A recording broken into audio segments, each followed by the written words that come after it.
De vuelta aquí en 8910 y tenemos el placer de tener la visita del licenciado Héctor Juliano. Héctor Juliano es economista y experto en toda el área de finanzas públicas. Particularmente ha trabajado profundamente en el tema de deuda externa, los holdouts, todo lo que tiene que ver con la deuda. Entonces, Héctor, muchas gracias por estar en 8910. No, al contrario, te agradezco la invitación y estoy a tu disposición. Bueno, un tema que está candente en Argentina hoy y que ha tocado a todos temas interministeriales, Fuerzas Armadas, particularmente la Marina, tema fragata, sí. que tiene que ver con algo de estos fondos buitre que han frenado en gana a través de la Corte o la justicia ganesa, que la fragata queda trabada ahí hasta que no se defina o se aclare el tema de este fondo buitre o esta deuda externa. Se supone que el kirchnerismo pagó toda la deuda. Según Kirchner ya no se debía a nadie nada. Sin embargo, ahora están empezando a ir contra los bienes argentinos. ¿Cómo definirías? Dejando de lado las ironías, ¿no? Hago una aclaración. Sigo por las noticias periodísticas el tema del episodio de la fragata. No tengo ninguna información especial, pero algunas cosas se pueden comentar que son de interés.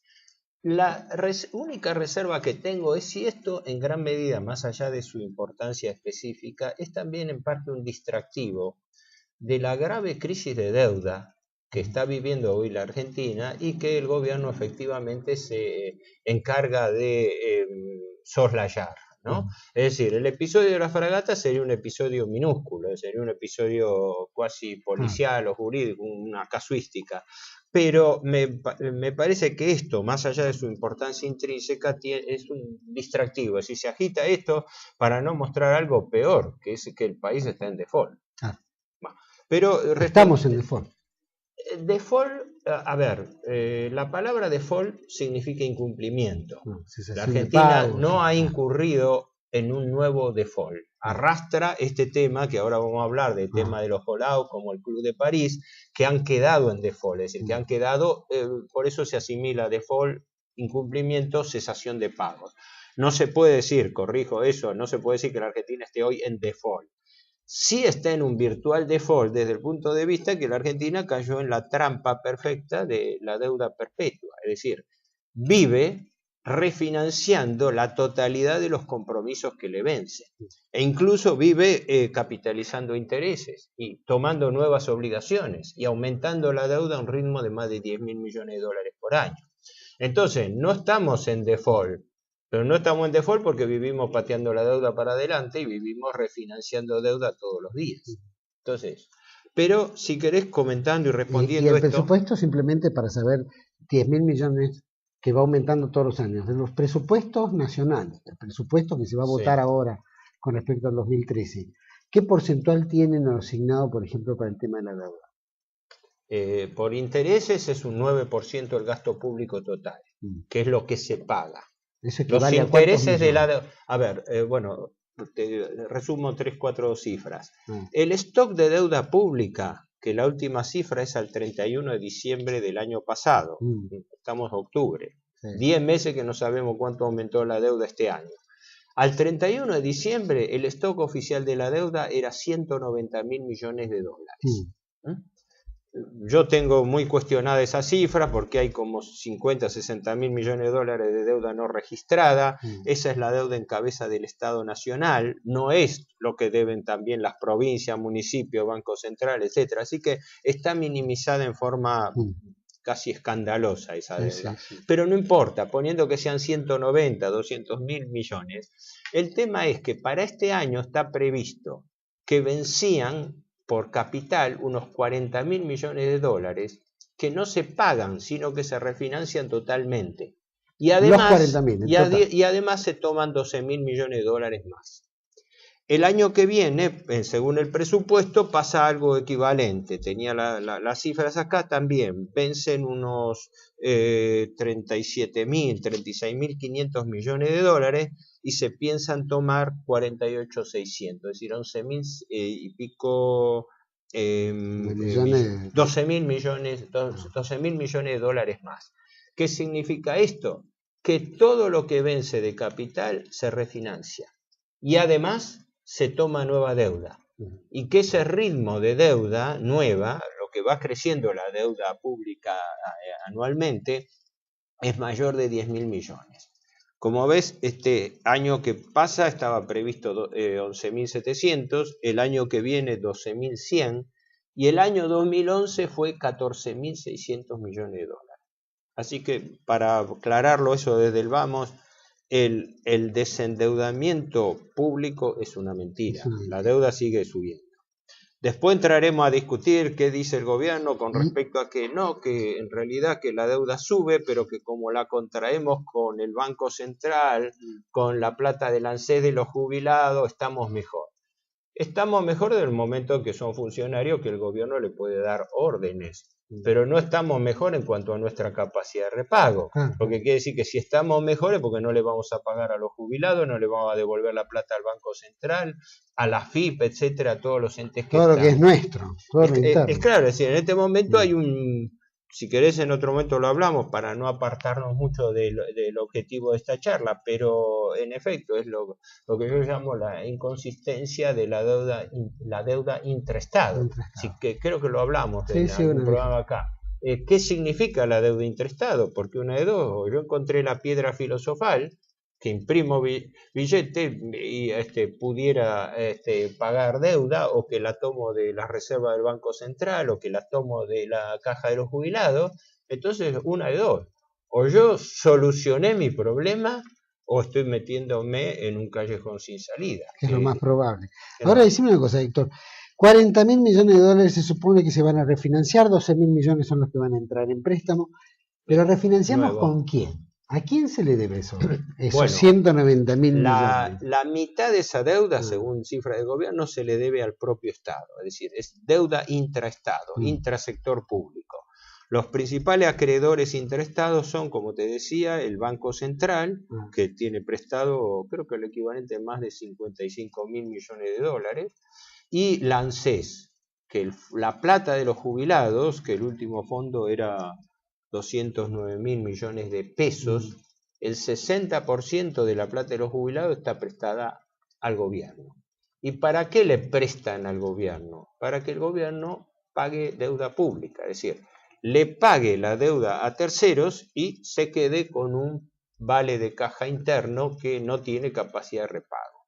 Quiere decir que en realidad lo que esta llamada política de desendeudamiento, para traducirla, significa es una política de pago a ultranza a los acreedores privados y a los organismos financieros internacionales a costa de pasarle el muerto a la reserva del Banco Central, que son la alcancía del Estado, de sacarle la plata a los jubilados, que por eso no se actualiza y no hay plata para actualizarle al 82% más, y de sacar plata de todos lados, algunos vitales como el Banco Nación. El Banco Nación, cuya carta orgánica fue modificada por este mismo gobierno para afianzar el objetivo principal de su rol de prestamista a PYME. Sí, eso se dice muy fácil, pero cuando uno va, la tercera parte de la cartera de crédito del Banco Nación está prestada a la tesorería para que pague deuda. Ahora, cuando decimos pagar deuda, está bien, manifestaste lo intraestado. El Estado le saca a las cajas internas para financiar la deuda. Le paga a los acreedores, cumple con los acreedores. ¿Y quiénes son esos acreedores? Bueno, en principio, la mayoría son fondos de inversión. Así, ¿son todos privados? No, aclaremos esto. Una parte son organismos financieros internacionales, fundamentalmente por ejemplo, Banco Mundial y BID. Y después, en menor escala, la CAF, la Corporación Andina de Fomento. Con el Fondo Monetario, desde que se le pagó en forma anticipada y privilegiada los 9.500 millones, no se volvieron a contraer deuda. ¿Ya se canceló? ¿No le debo nada al fondo? ¿O queda no se debe. No, al fondo no se le debe nada. Se le canceló totalmente la deuda.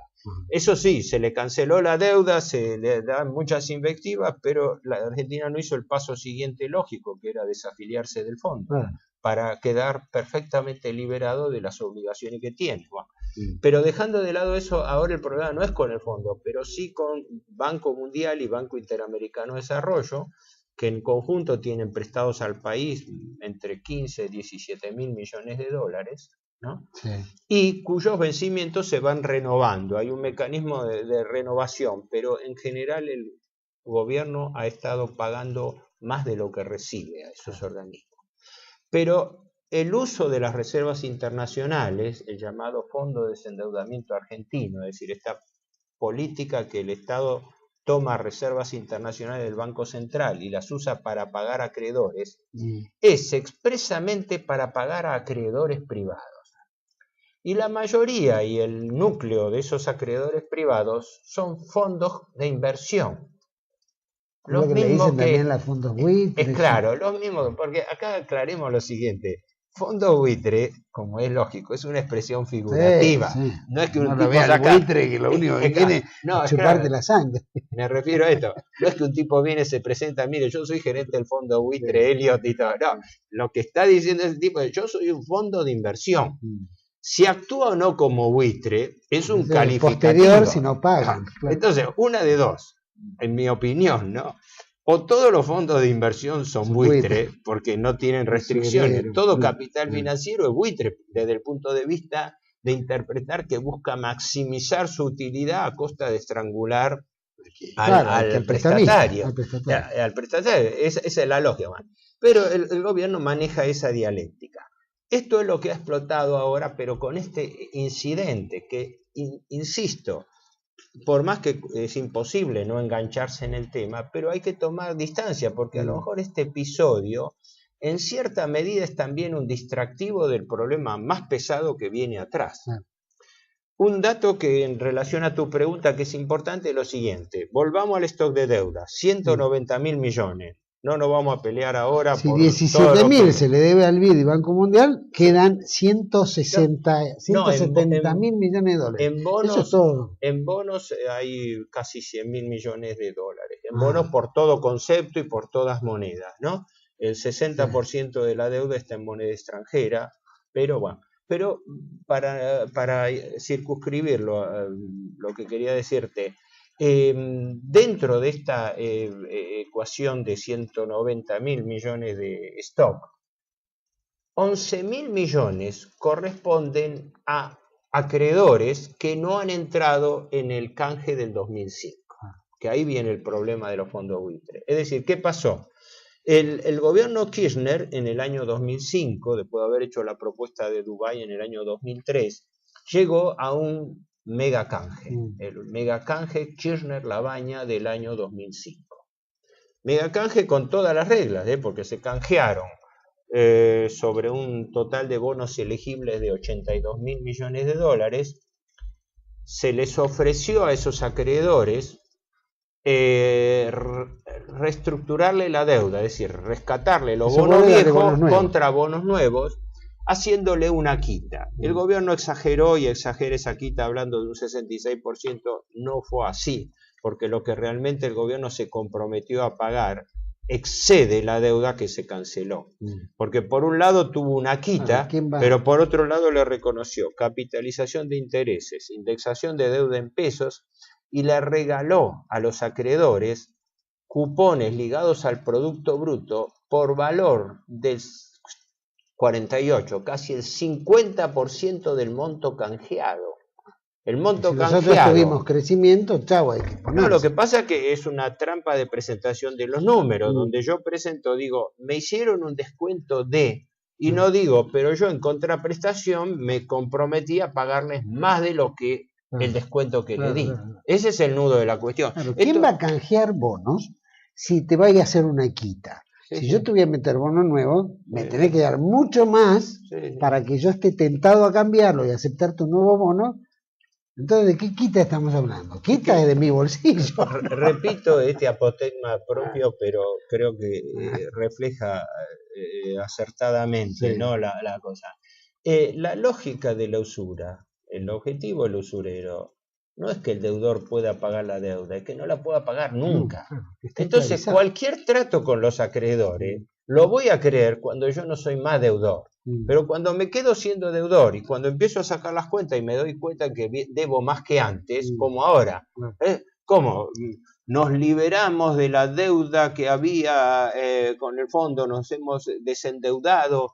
Cuando fue la crisis del 2001, el país debía 145.000 millones de dólares. Caramba, ahora estamos debiendo 190. Entonces, deben creer que el pueblo argentino ¿cómo es esto? Estúpido. Nos estamos desendeudando y resulta que la deuda, cuando uno va a las cuentas, sube más de 10.000 millones de dólares por año. O cambió la lógica matemática o alguno está mintiendo. Pero vuelvo a los números. El stock oficial, sin discutirlo, 190.000 millones, se integra ¿de qué manera? Casi 180, 179.000, son bonos que es lo que se llama deuda performing, es decir, deuda que se está cumpliendo. Cumpliendo en el sentido que el gobierno paga los intereses para bicicletear esa deuda. Mientras siga pagando intereses, cumple la lógica de la usura. La deuda permanece constante o en aumento y el deudor siempre sigue siendo deudor mientras pague la servidumbre de los intereses. Bueno, eso es lo que se llama deuda performing. Pero 11.000 millones corresponden a fondos de inversión, acreedores que en realidad no están bien identificados nunca, porque los bonos son el portador, así que pueden cambiar de mano perfectamente. 11.000 millones restantes para llegar a 179 para los 190 oficiales. En esto me baso en las cifras que cualquiera puede ver en la página web del Ministerio de Economía. Corresponde a deudores tenedores de bonos que no quisieron entrar en ese mega canje Kirchner-Labaña del 2005. O sea que solamente 11.000 millones. Bueno, solamente una forma de decir, son 11.000 millones de dólares de titulares que no entraron, es decir, que no aceptaron la quita que les ofrecía el gobierno. Y por ende, parte de ellos están haciendo juicios contra la Argentina. No está claro cuántos son los juicios, pero aparentemente de los 11.000 millones de los que no entraron y están negociando con la Argentina, negociando de alguna forma, directa o indirecta, habría unos 4.500 millones que estarían en juicio. Algunos dicen que es menos, 3.300 y todo. Entre los cuales los dos más notables son de dos famosos fondos de inversión que viven haciendo este trabajo usurero, que no son los únicos que lo hacen, por eso la denominación de fondo buitre, que son fondos que compraron la deuda argentina cuando la deuda argentina estaba a nivel de bonos basura. Cuando los fondos estos buitres llegaron a comprarle a los tenedores, a los jubilados italianos que habían comprado bonos, hasta 17% de su valor. O sea, un valor de 1 o de 100 lo compraban en 17%. ¿Y qué ocurre? El negocio de ellos es comprar bonos basura y reclamarle al Estado argentino el 100%. Entonces los tipos no quieren saber nada con respecto a una quita. Los tipos quieren decirse, y como tienen una ingeniería financiera preparada para eso, este fondo Elliott, que en realidad es del financista, que es el que reclama ahora el tema Singer, de la fragata. No es el único, pero es el que detonó este tema de la fragata, efectivamente. Es de Paul Singer, que después podemos hablar algo de él. Este fondo creo que también tuvo un pleito equivalente contra Perú y contra Congo-Brazzaville. Viven de eso. Además, son fondos desde el punto de vista piratas que ni siquiera están localizados en los países desarrollados, están en los paraísos fiscales, Islas Caimán, etcétera. O sea que corresponde. Eso sí, todos corresponden al ámbito de las finanzas anglo-norteamericanas, ¿no? O sea, están en las Islas Caimán, están en algún paraíso fiscal que da la casualidad que están ahí muriéndose de risa frente a las costas norteamericanas, pero bajo bandera colonial británica o mismo norteamericana. Ahora, vamos a lo siguiente. 11.000 millones de dólares de fondos que no entraron en la reestructuración del 2005 ni en el reajuste que se hizo en el 2010 y que están reclamándole a la Argentina, diciéndole, no, nosotros no queremos ningún descuento, nosotros queremos el 100% de lo que... paguen todo lo que... Más allá de que sean buitres o no sean buitres. Por la denominación buitre, más allá de que a uno le puede participar, de repugnarle esa acción, pero es es la rapacidad de toda finanza. No es que sea algo particular, tampoco se dedican exclusivamente a esto. Bueno. Pero voy a lo siguiente, de los cuales menos de la mitad están en juicio. Los más importantes son el fondo de Kenneth Dart en Estados Unidos y el fondo también de cabeza de Estados Unidos de Paul Singer. El titular, porque es una empresa de base familiar y de amistad y de cofradía, el fundador es Paul Elliott Singer. Por eso él... el tipo vive, está identificado como el dueño del fondo, pero el fondo tiene aportes familiares y de anteriores socios de él. Pero se llama Elliott Capital porque el segundo nombre de él es Elliott, Paul Elliott Singer. Es un personaje muy especial, es un multimillonario de familia judía, muy comprometido con la causa del Estado de Israel. Es uno de los principales financistas declarados del Partido Republicano en Estados Unidos. Por ende, su relación directa y pública manifiesta primero con George Bush hijo y ahora con el candidato Romney, ¿no? Fue uno de los que auspició el famoso viaje reciente de Romney a Israel, al Muro de los Lamentos, etc. Y ellos tienen una fundación además muy importante que se dedica, entre comillas, a hacer obras de caridad. Como ¿no? siempre. Sí, ahí lavan. Las obras de caridad, no vamos a ironizar, vamos a dejar que... comedores, vamos a dejar que los datos... No, digo esto, no vamos a ironizar, vamos a dejar que los datos hablen por uno, ¿no? Porque este dato se puede sacar, yo no sé, de Wikipedia, de todos lugares tiene que estar. La Fundación Elliott patrocina una serie de obras de caridad, entre las cuales están apoyos estudiantiles a la Universidad de Harvard, muy importante, a la policía neoyorquina, por eso fue uno de los principales financistas de Rudolph Giuliani. Que yo no tenía por eso nada. Terminó con la inseguridad de Nueva York. Sí, y la adscripción a la quejilla de Nueva York también. Pero no tengo nada que ver con él, porque Giuliani era Rudolph Giuliani, yo soy Giuliano de apellido. Bueno. Pero después es uno de los principales financistas de la Asociación de Gays y Lesbianas en Estados Unidos. Pero fuertemente apuntalada porque aparentemente fue las donaciones, las fundaciones de este hombre, que no sé si es el mismo que tiene una o dos hijas que son lesbianas y que hicieron punta con este tema de sentar la jurisprudencia, de aceptar matrimonios gays y lesbianas. Bueno, entonces está muy comprometido en esa campaña, en el apoyo al Estado de Israel, etc. Este fondo, el NML Capital o Fondo Elliott, es el que hizo la denuncia. Entonces, vamos a enfocarnos así, lo vemos. Lo poco que puedo decir, porque el resto está en los diarios, es lo siguiente. Estos fondos vienen pleiteando fundamentalmente en tribunales neoyorquinos, ¿no? Los tiene el famoso juez Thomas Griesa, que ya ha fallado en numerosos casos contra la Argentina. Pero la Argentina ha puesto sucesivas objeciones o restricciones. Entonces, hay mandamientos que permiten realizar embargos contra el país. Esto, a quien le interese, el otro día, ayer, Alejandro Olmos Gaona, que es amigo y aparte todo, hizo una observación muy importante sobre esto, porque recordó que toda esta debilidad argentina viene de haber aceptado y de seguir aceptando no solamente la prórroga de jurisdicción a los tribunales extranjeros, que el gobierno Kirchner repite en el año 2005. Critica tanto al Menemato y de Cavallo, pero hace exactamente lo mismo. En general todo, sí, es toda una tradición, pero que este gobierno continuó y lo afianzó, con el agravante de la renuncia a la inmunidad soberana, que es un tema muy controvertido, porque ¿qué significa renunciar a la inmunidad soberana? Que aquellos bienes que son de patrimonio directo del Estado quedan también expuestos a embargos en caso de pérdida de juicio, ¿no? Por eso se discute sobre el alcance, si alcanza o no. La Argentina estaría exenta, el juez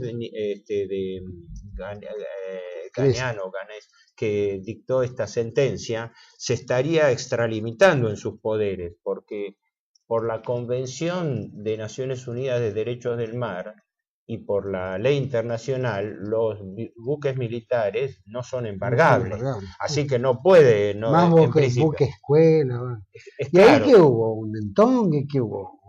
No, supuestamente aprovecharon que no tienen gran honestidad mucho de la justicia africana. Claro, no puedo saber qué pasó, por eso te decía, yo me baso simplemente en lo que sé de las noticias de los diarios, pero evidentemente este juez de Ghana que dictó esa orden haciendo suya el reclamo internacional del fondo Singer, Elliot, habría aprovechado este resquicio, es decir, el país renunció a la inmunidad soberana y yo le caigo con un embargo sobre un buque de guerra. Y no sería tan importante que lo logre o no lo logre, sino el contratiempo que le obliga a la Argentina. Porque como pasa con todas las cuestiones legales, no importa que tenga razón o no tenga razón. Mientras le haga perder tiempo y retenga el buque escuela argentino con oficiales invitados de otros países, es como dejar un papelón, hacer el ridículo y al mismo tiempo instalar la noticia, ¿no? Es claro, o sea, pues llamar la atención. Por un lado, el objetivo es llamar la atención. Después, introducirle o no una situación bochornosa y todo. Y además, tirarse el lance de, lógicamente, de que aunque sea le hace perder tiempo en las negociaciones, porque aunque fallen a favor de la Argentina, pero si fallan dentro de 2 meses o un año, y es una situación deplorable. Yo veo en el diario de ayer, de hoy, que ha estallado toda una interna en el gobierno, de pasarse la culpa si es defensa. Otra, sí. Yo, honestamente, en este caso no veo ni a favor ni en contra del gobierno. Creo que este tipo de acciones, más allá de que se hile demasiado fino, en principio son entendibles. Es decir, el país puede estar expuesto a que un juez de cualquier rincón del mundo, tocado por el lobby de Nueva York, que viene de Estados Unidos. Incluso un detalle, que esto lo agrego a título personal y como idea, de que puede haber habido un pase de factura por el tema Irán-AMIA. Porque es demasiado casual que a los pocos días, ojo, la causa de Elliot viene de hace años, no es que la causa se hizo por ese motivo, pero me llama la atención que este episodio puntual estalla pocos días después. Y cuando, el origen de los titulares del fondo Elliot, por un lado que hablábamos, y la misma posición del gobierno norteamericano, prescindente, pero con una pseudo presidencia, ¿no? Como diciendo, no, en este tema no nos metemos, cuando fue un mandamiento que se libró desde la justicia norteamericana. ¿No? Pero no entro en especulaciones, porque el tema no es especular, porque yo creo que esto en gran medida no hay que caer en la trampa de un distractivo. Es decir, que el árbol no nos deja ver el bosque. Más allá de que está ocurriendo el tema, uno tiene que especular también como hipótesis. Claro, ¿Qué pasa detrás de esto? ¿Qué están los fondos? ¿Qué coincidencia que estén los fondos de Singer, ¿no es cierto? Que a su vez tiene todos estos antecedentes y que puede estar ligado al hecho del Estado de Israel, al sionismo, que no implique también colaborar en presionar a la Argentina para...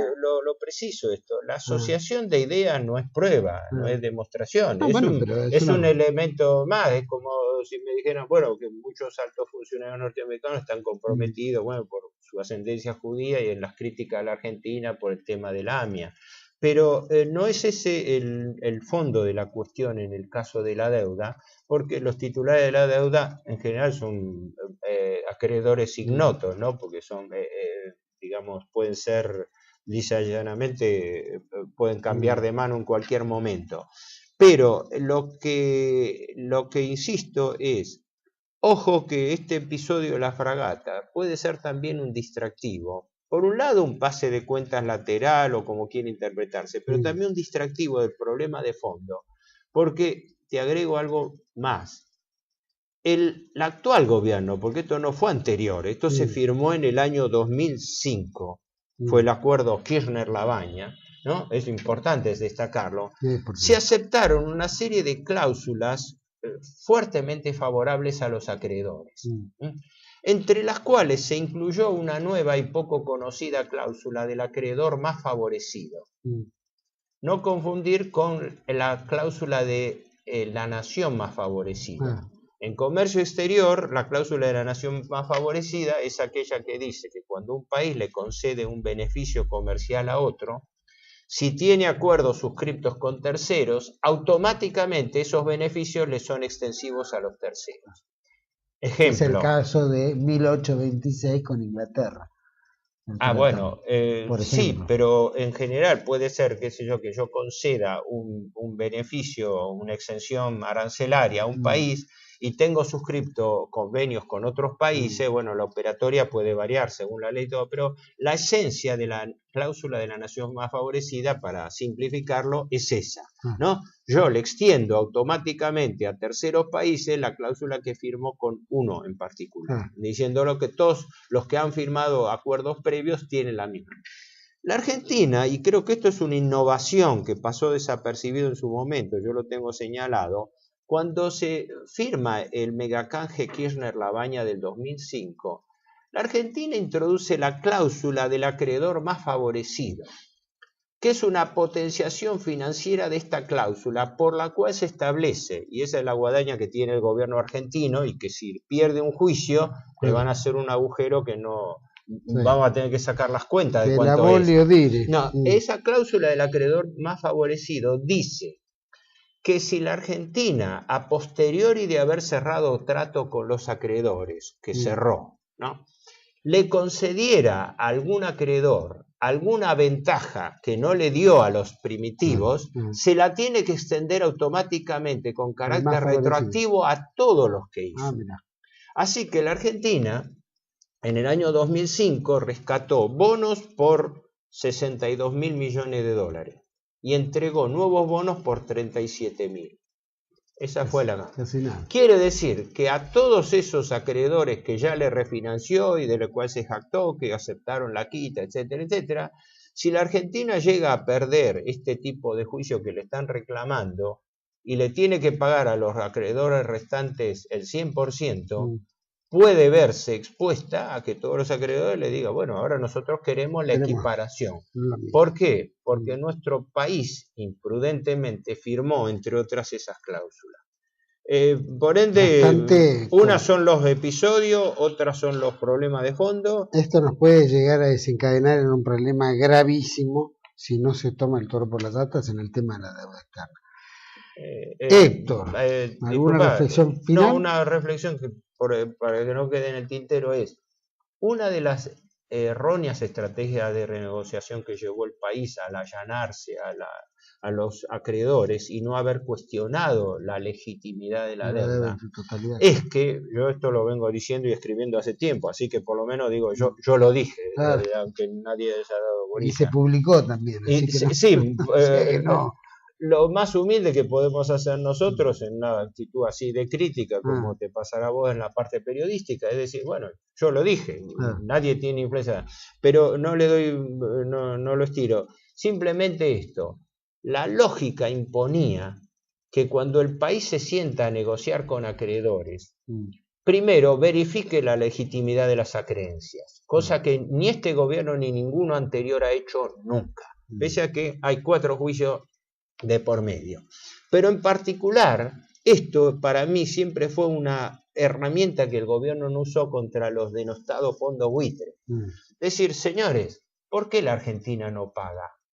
La causal de no pago argentina es la ley 25.561, la ley de emergencia financiera, por la cual el gobierno sostuvo y sostiene que no está en condiciones de pagar a los acreedores externos la totalidad de su deuda, porque se encuentra en crisis financiera. Sí, esa ley se renueva todos los años, está vigente hasta fin del 2013. Entonces, con todo derecho, el país se podría haber sentado desde el primer momento y decir, no, yo a un acreedor cualquiera voy a aceptar la creencia si es legítima, si se basa en un documento cierto o inobjetable, eso una vez que se verifique, pero me reservo el derecho de pagarle, como yo estoy en emergencia financiera, me reservo el derecho de pagarle el mismo valor de compra que tuvo esa persona. Y si el fondo Elliott o el fondo DART lo compraron a 17 centavos de dólares, yo hago un esfuerzo y ahí sí uso la reserva internacional y le pago a 17% de su valor la deuda que le compensa el verdadero costo que tuvo. Pero como el gobierno aceptó irreflexivamente, incondicionalmente y se allanó a la ilegitimidad de las acreencias, estamos pagando las consecuencias de eso. Yo creo que algún día tenemos que contar un poquito más al respecto de lo que fue la ley Cerrojo, la ley no Cerrojo, porque ahí hubo un entongue y un afano y estuvo una complicidad entre fondos, bancos y qué sé yo, que se enriquecieron unos pocos. Se enriquecieron unos pocos. Esto es un capítulo. Héctor, mira, me encantaría, solo una pregunta, pero tenés que responder, mira, muy rapidito, que nos tenemos que ir. Kicillof, viceministro de Economía, está en el Congreso en este momento presentando el tema del presupuesto nacional. En Senado. Bueno, sí. En Senado. Y uno de los temas que el tipo dice, espérate a ver si encuentro la pregunta, dice, Argentina está embarcada en un proceso de cambio estructural. La matriz productiva, que es lo que quieren cambiar, lleva tiempo, mucho tiempo. Pero, ¿qué entendés como que la Argentina está embarcada en un proceso de cambio estructural cuando no se ven indicios de mejora en nada? Bueno, desde ya no son expresiones mías, no las conozco ni las sé interpretar. Te digo lo siguiente, el gobierno vende una imagen de que el país está en un proceso de transformación, vende imagen de un modelo, efectivamente. Yo no sé cuál es el modelo. Todavía nadie lo entiende. Es parte de lo que llaman el relato.